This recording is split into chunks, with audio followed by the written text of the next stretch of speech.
Okay, in this video I'd like to introduce the four fundamental forces. These are the four forces, well, at least we think these are the four fundamental forces, and everything that happens around us is governed by these four things here. Alright, so they're called electromagnetism, gravity, the strong nuclear force, and the weak nuclear force. Now looking at those, what ones would you know? Or at least have heard of and you think you might know? Well, you definitely have heard of gravity, and you definitely, well, you perhaps have heard of electromagnetism.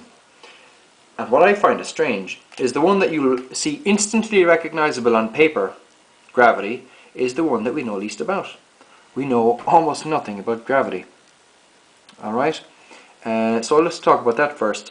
The proposed particle, we think there is a particle called, and we're going to call it, if we find it, the graviton.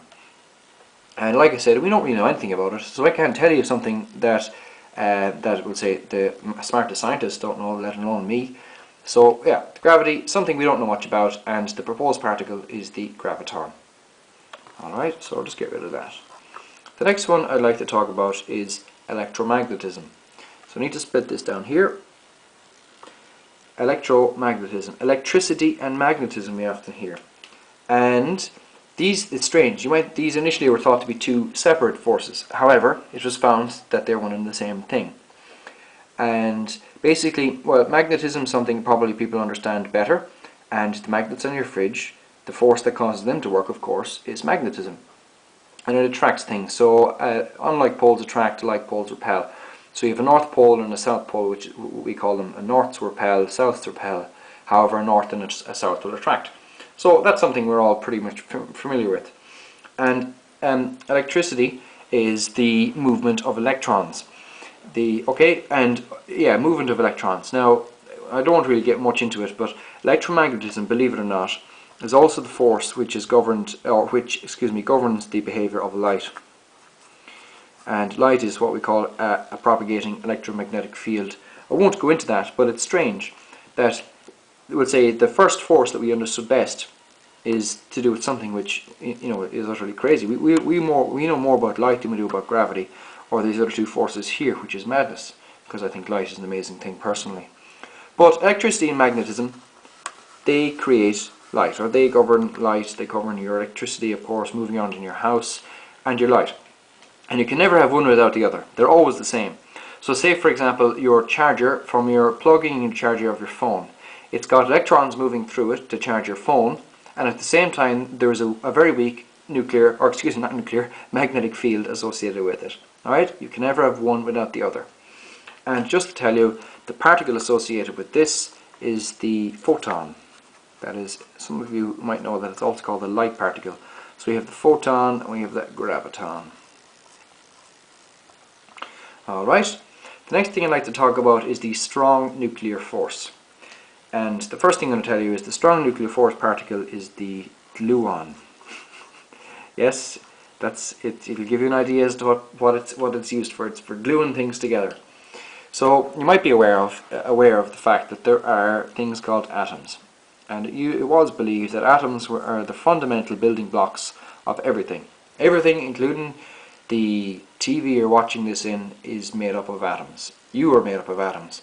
And it was found out since, well, actually no, atoms aren't the fundamental building block. We have things called nucleons, and the two nucleons are protons and neutrons. And that's something I'd be surprised if you haven't heard of a neutron or a proton. However, have you heard of things called quarks? Maybe you have. You might have heard the name quark. And quarks, atoms are made of protons and neutrons are made of quarks.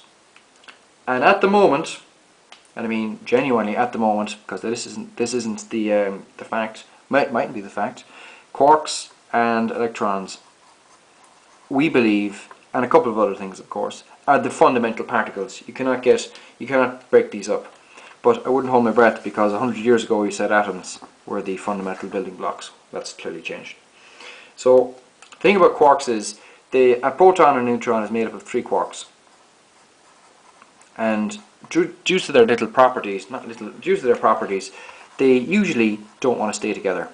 So it's strange. We have three things that don't like staying together that stay together, and what causes them to stay together is this man, the gluon. So they exchange gluons, and they cause it. They basically cause them to stay close together. Analogies I find often are very good, and the analogy that I've often heard for the gluon is that it's like if you were passing a medicine ball between two people, you were throwing it between two people, and obviously you have to stay very close together in order to actually reach the medicine ball to the other player or the other person. And the gluon is kind of like that. In order to exchange the gluon, you must be very close to the other person. And finally, we're talking about the weak nuclear force, the one which I don't really like people's explanation for. The particle is the intermediate vector boson. Now, don't mind the name, let's call it the IVB. Oh, let's call it a vector boson. Boson is B-O-S-O-N.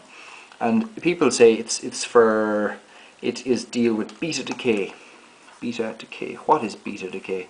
I'm just going to tell you very basically that a proton, P-R-O-T-O-N, can become a neutron. And what can a neutron do? It can become a proton. And how they do that is by exchanging these things called intermediate vector bosons. Okay, so there are three of them. There's the W plus, the W minus, and the W plus, W minus, and the Z naught. There are three bosons, and the exchange of these three bosons will cause your proton to become a neutron, and a neutron to become a proton. And that's what causes your decay. And in actual fact, that's part of the thing that happens in nuclear reactions. There's a lot of decay in nuclear reactions, as in like in your nuclear reactor, and of course in the sun and all that sort of stuff. So there are the three of them. The three particles here, but the four forces: electromagnetism, gravity, the strong force, and the weak force, and the four, carriers of the four carrier particles. So thanks for watching. Please pass it on to your friends and subscribe to my channel.